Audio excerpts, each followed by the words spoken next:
pagka pinulaan mo ang speaker, criminal offense na yata ha? Kasi speaker lang marami nang pinupulaan. Pinupulaan si BBM.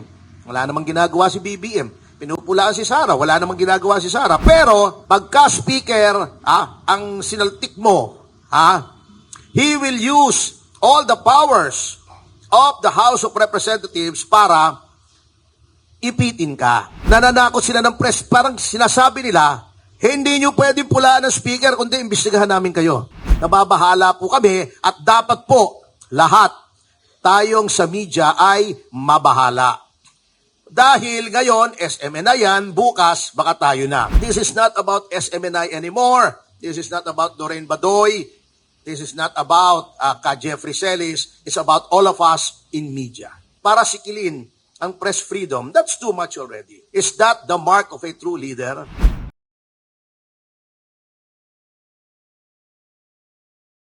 Makinig sana yung mga mambabatas. Errors or misstatements are inevitable in any scheme of truly free expression and debate. Consistent with good faith and reasonable care, the press should not be held to account to a point of suppression for honest mistakes or imperfections in the choice of language. There must be some room for misstatement of fact as well as for misjudgment. Only by giving them leeway can they courageously and effectively function as critical agencies in our democracy. Ngayon po, ano nangyari? Maraming disinformation talaga, lalo na dito sa digital age. Yung kay Maria Ressa, di ba, kaya nga na-demanda, disinformation. May sinabi siyang informasyon, na si Willie King, smuggler, kidnapper, mamamatay tao, hindi totoo yun, di convicted. May remedyo po kung talagang disinformation. Ang dami po nga disinformation. Ngunit, ang kinakataka lang natin, meron na ba tayong batas na lese majeste? Alam niyo yung lese majeste? Sa Thailand, meron Sa Thailand. Pag-i-explain. Meron pong batas, pati sa England, kaya lang hindi na ginagamit, marami.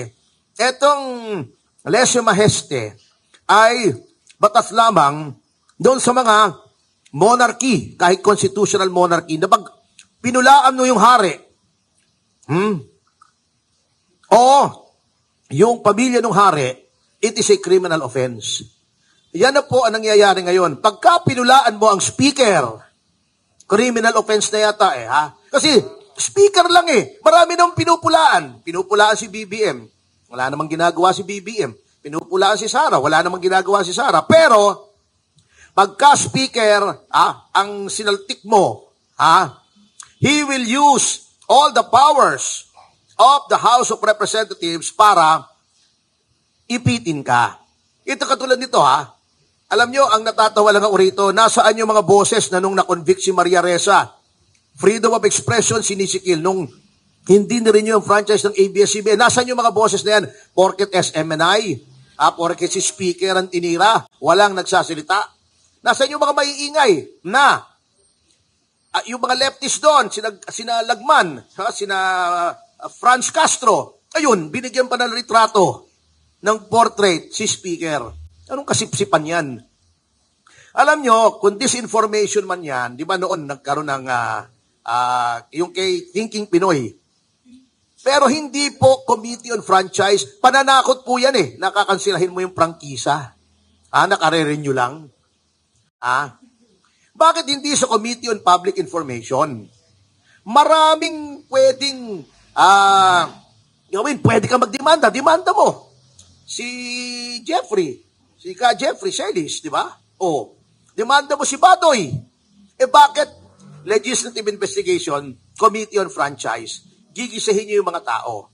And he will try to get them to reveal their sources. Sagrado po yung rule na yan sa ating media. I'm also part of the working media. I'm a member of the National Press Club. Bakit walang outrage? Papareveal mo yung sources, sagrado sa atin yan. You do not reveal your sources. Otherwise, hindi ka na makakapagbalita ng maayos. Ito po ang nakakatakot dito. Plus, ito, last na po, before I get your questions. Diba, lais lagi ng gobyernong ito. Rules-based. International law. Yung ginagawa nila na yan ay labag doon sa International Convention on Political and Civil Rights ng UN na signatory ang Pilipinas. Signatory approved ng ating Kongreso itong covenant na to. At kailangan nating panindigan ito because under the Doctrine of Incorporation, ang mga treaties na inaprubahan ng ating lehislatura at nilagdaan ng Pangulo become part of the law of the land. At ito po yung mga articles na ito, valid and effective yan. Bakit gusto nila rules-based? Bakit gusto nila international law? Ibabalik yung ICC. Bakit yung na umalis na tayo sa treaty na yon? Itong treaty na effective pa. Niyuyura ka nila.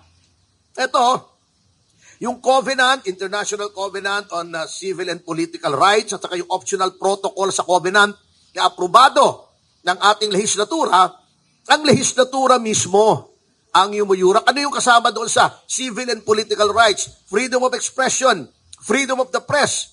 Ayun ang nananakot sila ng press. Parang sinasabi nila, hindi nyo pwedeng pulaan ng speaker, kundi imbestigahan namin kayo. That cannot be good for democracy. Kaya, nababahala po kami at dapat po lahat tayong sa media ay mabahala. Dahil ngayon, SMN na yan, bukas, baka tayo na. Sabi nga ni Justice William Douglas of the U.S. Supreme Court, the liberties of none are safe unless the liberties of all are protected. So sana, yung mga mambabatas natin, mahimasmasan sila at wag nilang ipakita sa madlang people na intolerant pala ang leader ng Kamara. Hindi pwedeng i-criticize. Ganon ang kanyang magiging reaction. He will sick his dogs on anyone who criticizes him. Is that the mark of a true leader? Okay na nga yung mag-ikot siya sa palengke at maghahawak siya ng itlog niya. Itlog, di ba? May litrato siya, may hawak-hawak siya, 2 itlog. Okay na sana yun eh. Pwede na natin i-tolerate yun. Kung idolo niya si Mal Rojas, wala tayong magagawa. Pero para sikilin ang press freedom, that's too much already. And I think we should all unite. This is not about SMNI anymore. This is not about Doreen Badoy. This is not about Ka Jeffrey Celis. It's about all of us in media. Salamat po.